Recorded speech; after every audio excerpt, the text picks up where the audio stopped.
Hindi tayo natatakot. Para lamang po, matukoy o maitumba ako. Dahil handa tayo eh. Sabi ko nga, magpanta na kayo na magpanta, gamitin nyo na, gumamit ka ng pulis, sundalo, NBI, ano man. Pero sila sasabihin ko sa inyo, never nyo ako makukuha ng buhay. 3 milyon po ang pinatong sa ulo ko ng Iglesia ni Manalo. Para lamang po, matukoy o maitumba ako. Dahil sa tingin nila, dahil marami pong nakikipag-simpatya sa aking sinasabi, maraming naniniwala, ayun, gusto nila akong patahimikin. Sige, yan. So, tayo po kasi may mga kasama dito. So, dahil alam na po namin na tayo po ay pinagpapantaan na ng Iglesia ni Manalo, kaya naniguro din po kami. Kaya sabi ko nga, bago kayo makarating dito, doon pa 1 kilometro pa lang ang layo ninyo mula sa akin, ewan ko na lang. Ewan ko na lang. Magandang araw po sa lahat ng mga sa lahat po ng makakapanood sa video nito. Magandang araw. Saan man panig po kayo ng mundo, ibang bansa. Magandang hapon, magandang gabi, magandang umaga. Dito po sa Pilipinas, magandang araw. Bakit yan po ang una kong pinakita sa video nito? Kasi ang basa ko yan sa video yan ng taong palamura na talagang nagmura sa Iglesia ni Cristo at sa pamamahala ng Iglesia ni Cristo ay matigas pa rin, matigas. Sabi niya hindi raw siya makukuha ng buhay.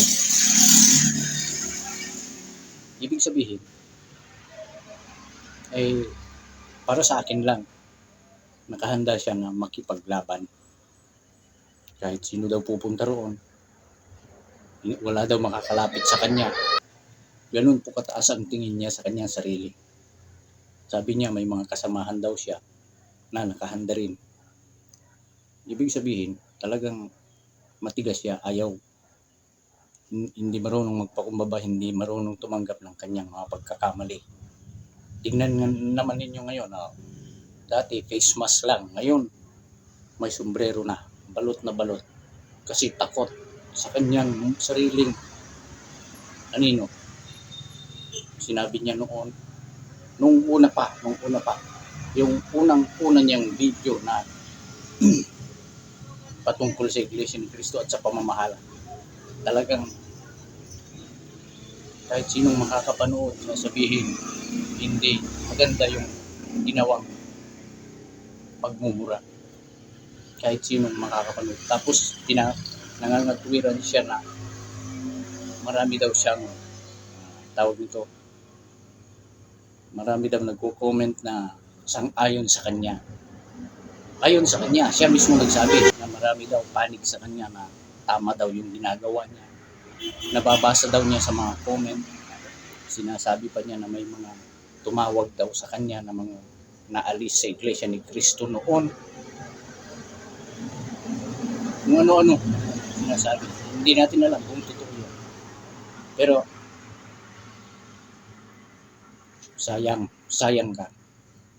Noon pa man una, marami nang nagpaalala sa iyo na huwag mo nang ituloy yung ganyang style ng content na ginagawa mong pagmumura laban sa pamamahala at sa Iglesia ni Cristo. Pero nagpatuloy ka, ilang video yung ginawa mo. Marami. Tuwang-tuwa ka nga masaya ka nga ginagawan mo ng content ang Iglesia ni Cristo. Tapos minumura mo kasi maraming nanonood. Natuwa siya, maraming nanonood, nag-trending. Hindi niya alam na sa mga kapatid lang siya nag-trending, sa Iglesia ni Cristo lang. Pero sa iba, hindi ka pananampalataya, wala, hindi. May mga nakababasa akong comment na ilan na suportado siya. At may mga kuno Iglesia ni Cristo, mahahalata mo na puno Iglesia ni Cristo pero panig sa kanya, para ang layunin nung nag-comment na yun ay lalong sirain ang Iglesia ni Cristo. Pero ang Iglesia ni Cristo ay bat-bat puno ng ulap noon pang unang panahon. Hinulaan na noon pang unang panahon pa ng mga propeta. Ang sabi ng propeta doon sa Isayas, huwag ka anyang matakot, ako'y sumasa iyo. Hahawakan kita ng kanang katwiran ng aking kamay. Natupad yun sa Iglesia ni Cristo. Natutupad yun. Hindi lang noon hanggang ngayon natutupad. Kasi habang dumadami ang nag-uusig, habang inuusig ang Iglesia ni Cristo, lalo dumarami ang mga nagsisiyasat. Marami ang nagtataka bakit kaya ganito ang Iglesia ni Cristo, inuusig. Ano kaya ang mayroon? Marami na ang umaanib. Hindi katulad ng sinabi mo na marami ang umalis pagkatapos ng rally. Hindi totoo yun. Paninira yun. Yung mga kapatid sa Iglesia ni Cristo, alam nilang paninira yan. At sa lahat po ng makakapanood nito. Kasi kapag ka mayroong isang kaanib sa Iglesia ni Cristo na hindi nakasamba ng isang beses lang, dadalawin yan ng mga may tungkulin. Dadalawin. Papayuhan, tatanungin kung anong problema, bakit hindi nakasamba, tatanungin kung ano yung problema. Tapos sinasabi mo na marami nang umalis na tiwalag. Yung pagtitiwalag ay binabasa yan. Sinisirkular. Pero hindi ka agad-agad. Pero mayroong kaagad-agad na itinitiwalag depende sa bigat ng kaso. Meron dyan isang sambahayan tinitiwalag dahil mabigat yung kanyang kasalanan. Automatic. Ganun ang pamamahala sa loob ng Iglesia ni Cristo. Kung paanong dinidisiplina ang kabuuan ng Iglesia, patuloy nilang ipinapatupad yan noon pang panahon ng ka Felix Manalo, panahon ng ka Eranio Manalo hanggang ngayon.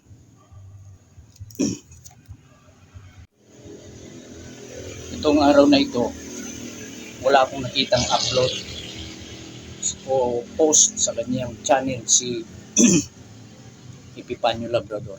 Marahil ay hindi natin alam kung anong nasa isip, bakit walang upload, walang post sa kanyang channel.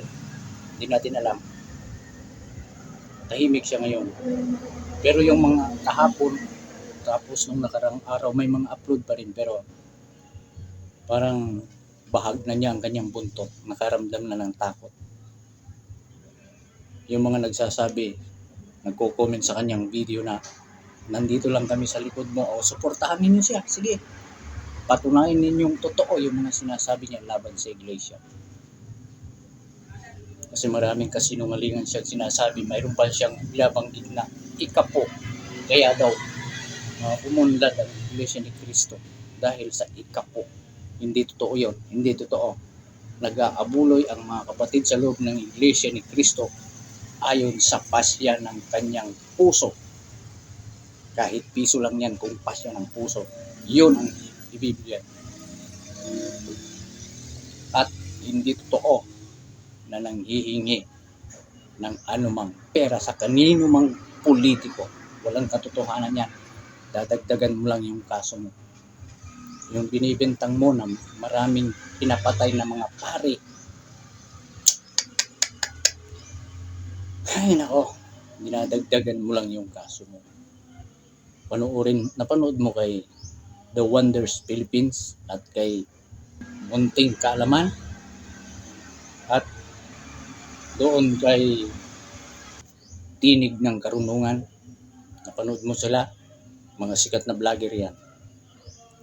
Ayon sa kanila, mayroon ka ng mga kasong haharapin, nakapile na yung mga kaso mong haharapin. Hindi lamang sa iyong lugar. Hindi ko alam kung anong lugar mo, kung totoo man yung pangalan mo, Epifanio Labrador.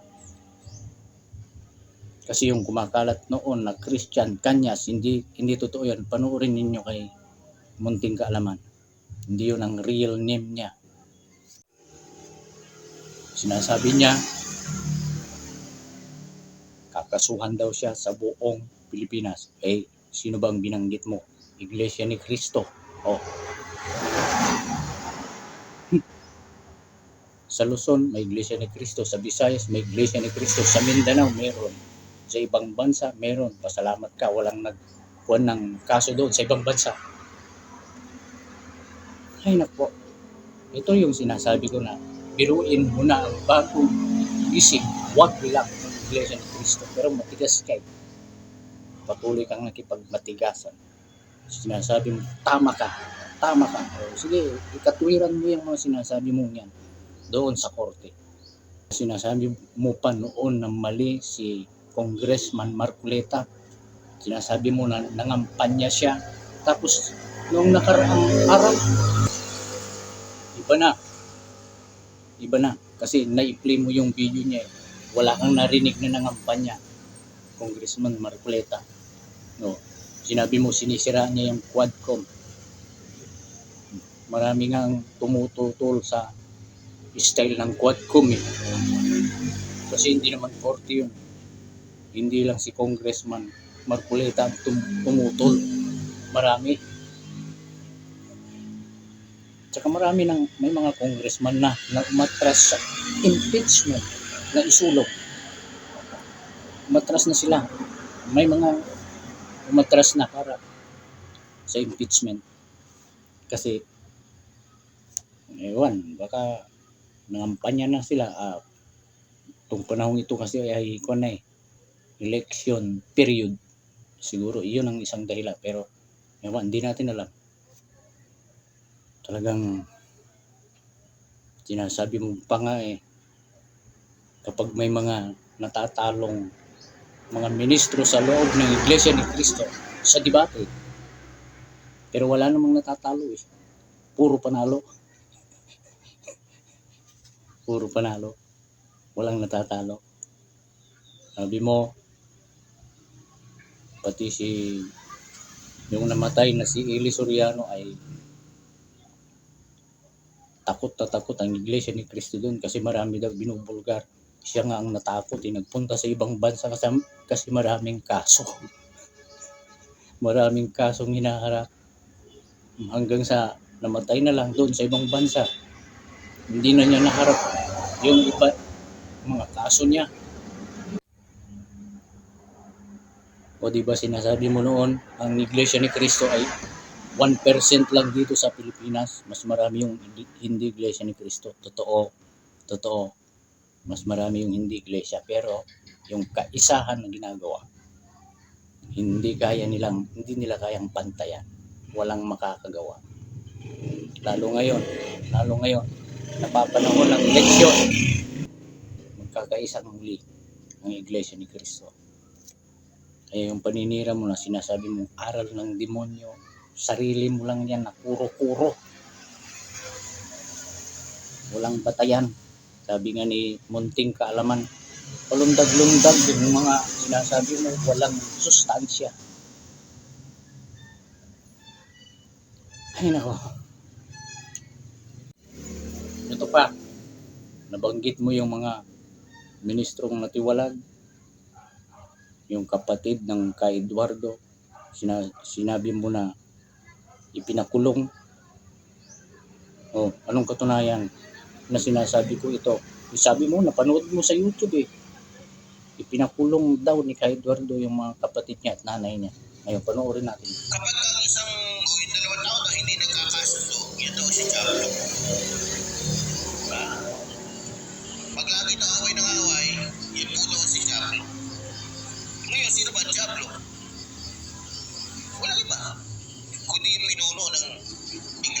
Manalo. Anong ginawa ni Manalo sa kanyang ina at kapatid? Ha? Ano ginawa niya? Dahil may jable yung utak niya, para hindi siya magawa ng trono, pinakulong niya. Gumawa sila ng paraan para makulong yung kapatid niya. Na kung saan ay marami po ang nakikisa. Panoorin ninyo sa YouTube. Yan, sinasabi mo ipinakulong. Napanood mo sa YouTube. Alam mo palang nasa YouTube, bakit hindi mo pinanood lahat? Nang huhusga ka agad eh. Alamin mo doon sa pinapanood mo, bakit, anong dahilan? Ko naman. Walang kung yung content mo, walang sustansya, sabi ni ka, munting ka naman. Yung mga yon itiniwalag kasi lumaban sa pamamahala. May mga nalapag. Maliwanag. May mga nalabag sa doktrina. Sinasabi mo, may mga nagmumura sa iyo ng mga kaanib sa Iglesia ni Cristo. Alam mo, ang isang puno hindi mawawalan ng bunga na may bulok. Hindi lahat ng bunga niya ay maganda. Yung puno na yon, halimbawa saging, hindi lahat yung bunga niya ay maganda. May makahalo dyan na sira. Kaya anong ginagawa? Aalisin yun. Tatanggalin. Ganun ang ginagawa sa Iglesia ni Cristo. Nakuha niyo ba yung punto ko? Pag mayroong mali, nagkamali, inaalis. O may mga kaanib na ganito. Masama ang ugali. Hindi nagbabagong bugay. Inaalis yan. Sinasabi mo, banta sa bansa natin ang Iglesia ni Cristo. Banta. Ang daming tinutulungan ng Iglesia ni Cristo, mga kababayan natin.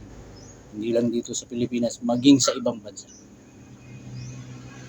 Tapos, yung mga nagtatrabaho sa mall, magtanong ka doon, karamihan mga Iglesia ni Cristo. Oh, paano magiging banta yan? Sabihin mo, banta. Ay naku, bago ka gumawa ng content, gumawa ka muna ng mga referensya mo. Patotoo.